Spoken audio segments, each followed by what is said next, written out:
Howdy, everybody. Here we are, all ready to take you down to Pine Ridge for another visit with Lum and Abner, brought to you by the makers of Horlicks, the original malted milk. Now, if there are any of you who weren't listening last night, here's how you can get a handsome aluminum flashlight, complete with bulb and batteries, with the compliments of the makers of Horlicks. A powerful little flashlight, scarcely larger than a fountain pen, which can be easily carried in a pocket. There are dozens of uses for this handy little flashlight. You could use it to help you find things in dark closets, in the basement, the attic, the garage. Think, too, what a lot of fun the children could have with one of these flashlights. Well, no matter what you want this flashlight for, here's how you can get it. Send in the wrapper from a package, any size package, of Horlicks malted milk powder. It must be Horlicks malted milk powder. Wrappers from Horlicks tablets are not eligible. Write your name and your address on the back of the wrapper and enclose 10 cents. That's to cover the cost of packing and mailing your flashlight. Mail your wrapper and dime to Lum and Abner, care of the station to which you are listening. Then, you'll receive one of these fine aluminum flashlights, complete with bulb and batteries. Now send in for your flashlight right away, folks. Do it tonight. If you don't have a package of Horlicks in your home already, you can get it either natural or chocolate flavor at your druggist. And now, let's see what's happening down in Pine Ridge.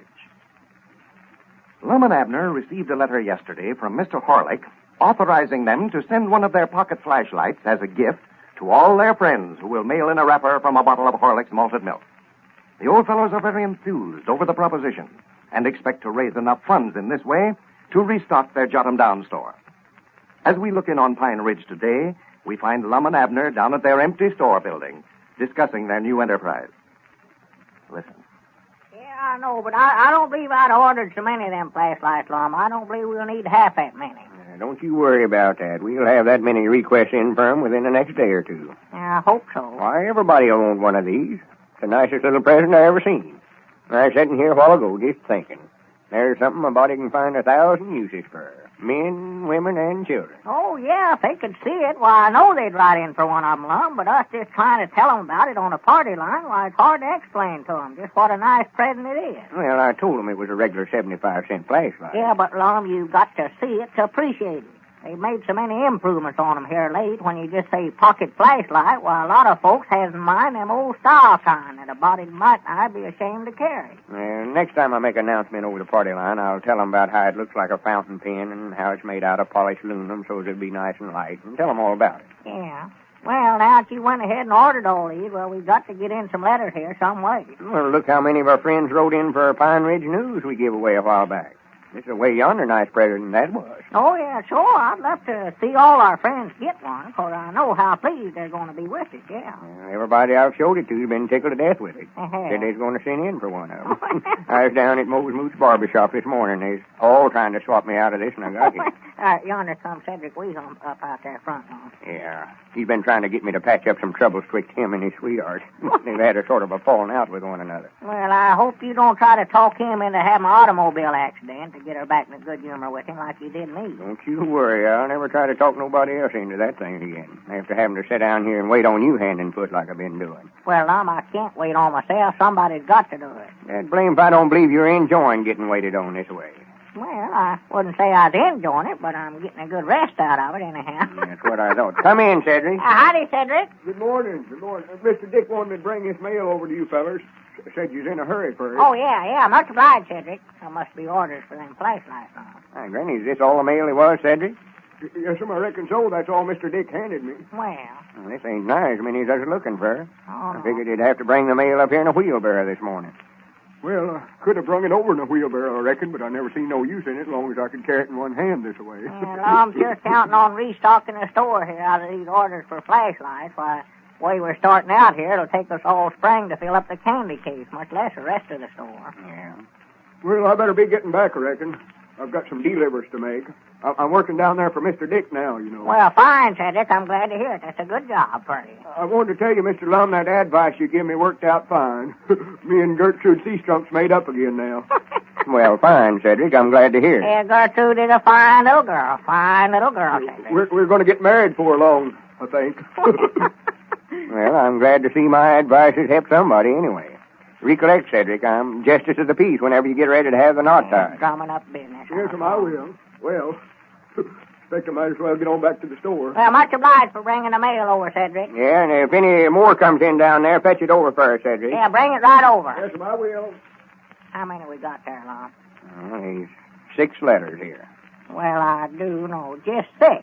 Here's a letter from the city of Muncie, Indiana. Well, maybe the whole town's wanting flashlights, Lum. Yeah, it says, gentlemen, Well, we have learned of your recently organized Pine Ridge Matrimonial Bureau and understand that you will solve domestic problems. Oh, this must be to our Matrimonial Bureau. must be, yeah. I confide in you a very serious problem which is of much concern to our citizens. Uh-huh. Granny's Abner, we are getting importance when they get to writing us and wanting us to tell them how to run a whole city this way. Well, go ahead. You never did find out what he wanted there. Yeah, it says, Susan and Mickey, 2 of the bears in McCullough Park, have lived together for over 2 years in domestic bliss. Well, But recently, Suzanne seems to be losing interest in Mickey. same old story, same old story. The question is, what can Mickey do to make his wife less irritable and restore harmony in his household? Yours very truly, William M. Hallman, Secretary. Doggy, they must be important people there, Lum, for the city to be writing about them. People. These is bears he's talking about. Bears? He says Susan and Mickey, 2 of the bears in McCullough Park. Yeah, but he's talking there like they was humans, Lum. Well, the way I understand this is there's 2 of the bears in the park there in Muncie that ain't getting along as well as they ought to, and they want us to try to figure out some way for them to make up. Yeah, well, I know about how Mickey feels. I saw Elizabeth when she was mighty nice cross as a bear. I thought bears went to sleep all during the wintertime, sort of hibernated themselves. Went to sleep during the winter. Why, sure. Sleep all winter and stay up all summer. See, their nights is 6 months long. You mean they sleep for 6 months all at one time? They're supposed to. I dog it if one of them bears has a nightmare. I bound you he knows it the next day, won't you? I thought it was Eskimos that had nights 6 months long, old long. Well, they do. I reckon bears come from up in that sort of that country original, though. They've got fur all over them like Eskimos has, too, sort of. Yeah. Well, now, maybe that's the trouble with Susan. Mickey's been prowling around at night. You get to prowling around for 6 months at a time, well, now, that's carrying things too far. Well, now, there's reason. Yeah, it'd be sort of funny, Mickey go out to lodge or something about October or long in the fall and come sneaking in long about January, wouldn't it? You ever heard of a bear going out to lodge? Well, I just said it'd be funny if he did. Mickey, a night owl. Well, maybe he walks in his sleep, Lum. You know, that'd be reason enough for him not going to bed. That'd get awful tiresome walking for 6 months at a time. Well, this letter don't say nothing about him not sleeping good, Abner. No. Maybe he sleeps too good. Snores to where he keeps Susan awake. I don't blame her for getting mad. Can you imagine anything worse than laying there and listening to somebody snore for 6 months at a time? No, now that would get awful tiresome, yeah. Yeah, if that's the trouble, I don't blame her for getting mad. Not a bit. Well, they want us to make some kind of a suggestion. Yeah, that's a serious problem. Get them to make up with one another. Oh, yeah. I ought to figure out something he can do to get her back in a good humor. I've got 2 couples straightened out, you and Elizabeth, and Cedric and his sweetheart. I oughtn't to have no trouble with these bears. Well, now, don't go and try to get Mickey to make out like both his arms is broke. That's all right for the first day or so, but carrying your arms around in a sling till they're supposed to get well gets sort of old. Yeah, well, that wouldn't work out for him no way. No, I don't believe it will. I'll study up something. Let's see the rest of these letters here. 6 months. I dog it, that'd be a long time to have to lay and listen to your wife argue about something. I'm just glad we don't sleep for 6 months at a time. Well, sworn to goodness. Huh? These letters is all for the Matrimonial Bureau. There ain't a one here writing in for a flashlight. Well, I do know. Well, you must not have explained that to him very good over the party line yesterday, I Long. thought that's uncommonly good speech I Say, gave. Long, how about me calling him up on the party line and tell him about it? You? Well, we've got to do something if we're going to get a new stock of groceries for our store here. Yeah, but you can't make no speech, Abner. You don't know how to use enough big words. I'll call him up myself after a little. Yeah, I bet you I could get more letters than you did, Long. I couldn't do no worse than we've done today, I know that. Well, you about get everybody on the party line, then forget what you're going to say. No, I'm just going to tell them that if they don't send in for these flashlights that we're ruined, that's all. Now, you better leave all the speech-making up to me, Abner. Out loud talking just sort of comes natural with me. It's inherent, I reckon. Well, now, Long, I've got friends out on the party line just the same as you have, and I'll prove it to you, too. I go there. I forgot, Long. You'll have to do the ringing for me. Oh, for goodness. Give the fire alarm ring. That'll get them to the phone. And I'll ring 'em, but you're just wasting your time. Nobody won't listen to your jabbering. You'll have to take the receiver off the hook, too, Lum. Hold it up to my ear here. I may as well give the speech for you if I'm going to have to do everything else. Hey, dog, I can hear them picking up a receiver. Well, go ahead and start your speech. Hello? Hello? They ain't going to answer. You start talking. Oh, yeah. Hello? Tell 'em who you are. This is, who?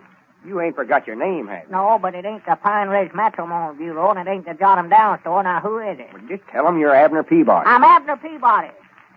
Go ahead with the speech. I just want to tell all my friends that me and Lum is sending a dandy little pocket flashlight to all our friends that sends us their name wrote on the back of a wrapper from a bottle of Horlicks malted milk powder. Goodbye. That's a great speech. That's got appeals to it. I'll eat every letter you get in here on an offer like that. All right. Just recollect that. Every letter I get in offering that speech, you're going to eat it. Well, Lum will know tomorrow how many friends Abner really has out on the party line. So send in for one of those handsome aluminum flashlights tonight, folks. Lum and Abner are going to send out a flashlight complete with bulb and batteries to every Horlicks malted milk user, you know. A handy little flashlight that's about the size of a fountain pen and can be easily carried in a pocket, but which is powerful and really useful. Now, every home can use a good flashlight. It would come in handy every day of the year. And here's all you have to do to get one. Send in the wrapper from a package, any size, of Horlicks malted milk powder. Must be Horlicks malted milk powder. Wrappers from Horlicks tablets are not eligible. Write your name and your address on the back of the wrapper and send it with 10 cents to cover mailing and packing charges to Lum and Abner, care of the station to which you are listening. You got that? Then they will send you one of these fine pocket-sized flashlights, complete with bulb and batteries. Now, you'll all want one of these flashlights, folks. Send in for yours right away. You'll not only be getting a useful article, you'll be expressing your appreciation of Lum and Abner as well. And all of you will want to do that, I'm sure. If you don't happen to have a package of Horlicks in your home, you can get it in either natural or chocolate flavor at your druggist. This is Carlton Brickert, speaking for Lum and Abner and Horlicks, who now bid you all good night and good health.